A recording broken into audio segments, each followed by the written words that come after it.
stake here. You know, we don't have anywhere else to go. We don't have any place to hide. This planet is our home. It's our home. And I'm just trying to help. I only have a piece of the puzzle. I don't have the whole puzzle. I think if I did, I'd be dead a long time ago. But I'm going to share with you stuff that I have been guided to that's on the far side of the moon. I don't deal with the visible side. Because as the right hand is moving here, the left hand's doing something else. Well, the left hand is the far side of the moon. If you remember the movie Apollo 13,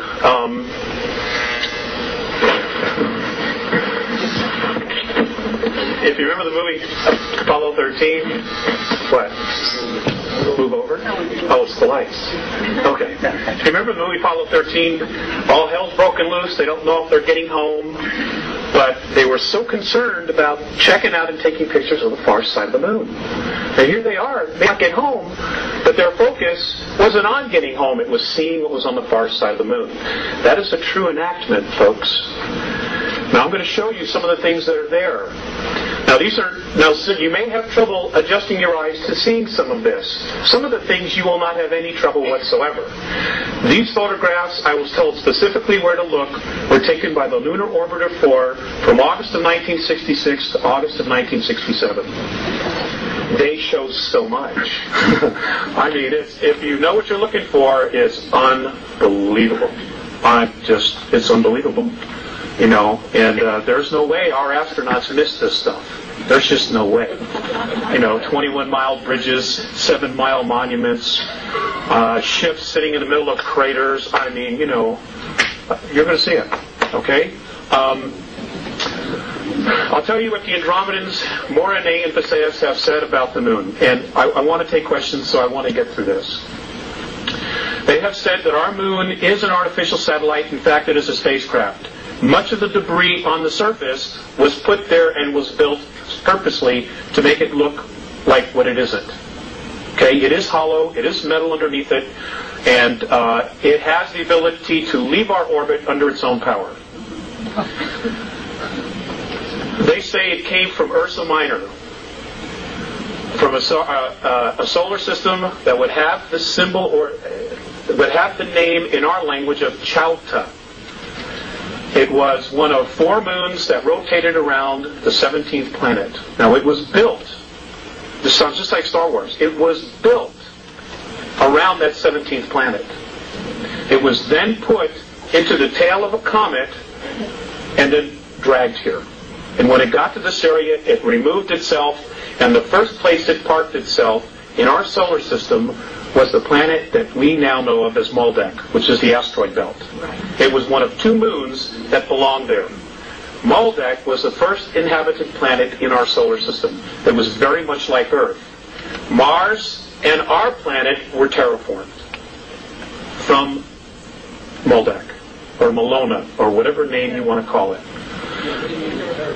It was terraformed. In other words, all the plant life and everything that is on the surface and animal life was brought here. It was brought here. You know, science tells us that, you know, everything started with a single cell. The Andromedans laughed at that. You know, and Visayas said to me, well, if that's true, then how does that one cell know to become a brain cell and a kidney cell? I couldn't answer him. Because I don't know. He says it is impossible. Our solar system has been engineered. Built and engineered. Okay? The whole solar system. We're going to get into some more of that, but I want to get going on the slides. Honey, do you want to come up and help us with that?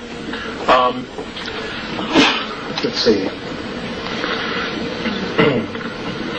Okay, according to the Andromedans, now, folks, I just want you to keep an open mind. You know, I'm not asking you to believe this. I'm sharing information with you. If you choose not to believe it, hey, that's fine. I ask you to exercise your free will. And if this gets too much for you and you don't want to listen, I've already checked. None of these chairs have seatbelts. You can absolutely leave. I will not be offended. I don't like doing this anyway. I would much rather stay home and raise a family. Okay, but I made a promise, and we want to have a family, and I have pieces of the puzzle, and if I don't do anything about it, then I'm just as guilty as the NSA astronauts and the Russian astronauts that have been on the moon and been on Mars since 1958. Okay, lights, please. Turn it on. The light. There we go. Okay. Our galaxy. Let me raise it up. No, we need something, a videotape or something to put underneath it. I'm the handiest guy I know. That's it. Thank you very much. Okay, we can lower that. No, here. Wait a minute. Here. Okay. All right. Okay. Ladies and gentlemen, according to the Andromedans, space travel has existed in our galaxy for 4.4 billion years. Okay, we are literally the new kids on the block. All right? Now, what's interesting about our galaxy is...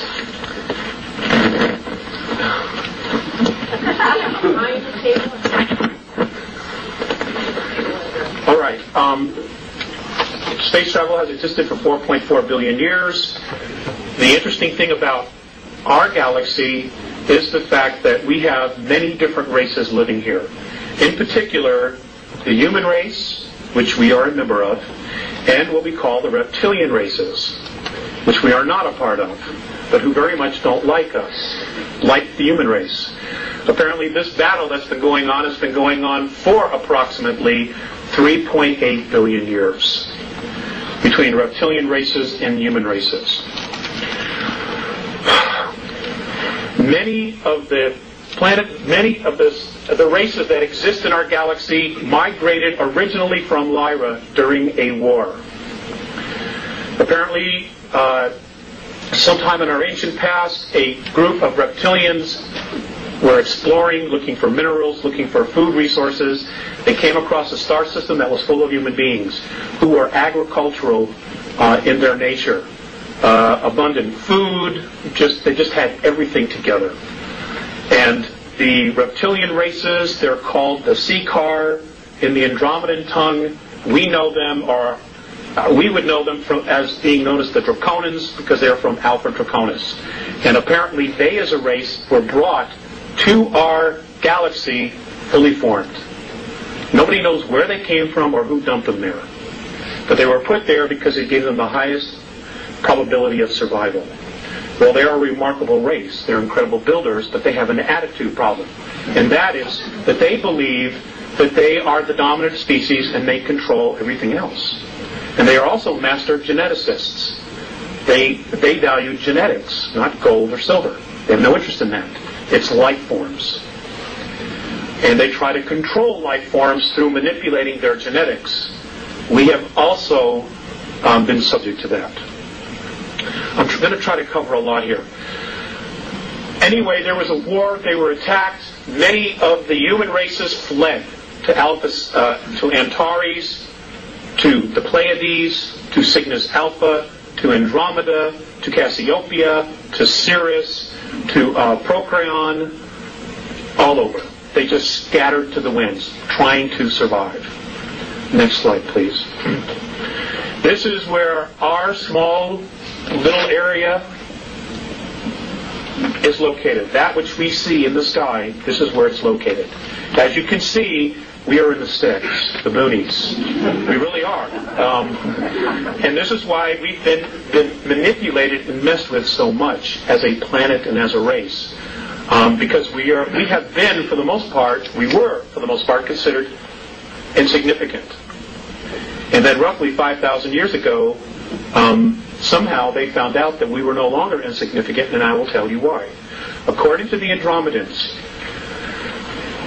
in our physical form right now, in our genetics, we have within us the DNA of 22 different extraterrestrial races who have come down here and manipulated, who have bred with us, who have tinkered with us, everything imaginable. And that somehow we have all this inside of us. Plus the fact that we're coupled with spirit. And this is something that the Greys have a major problem with. And I will cover that as well. Now, because we are the only race in our galaxy that has these genetics of 22 different races, because we are also spirit, they consider us royalty. The Andromedans consider us as royalty. Now, one of the factors that they look at, and the thing that totally awes them the most, is the fact that many of the more advanced races use technology to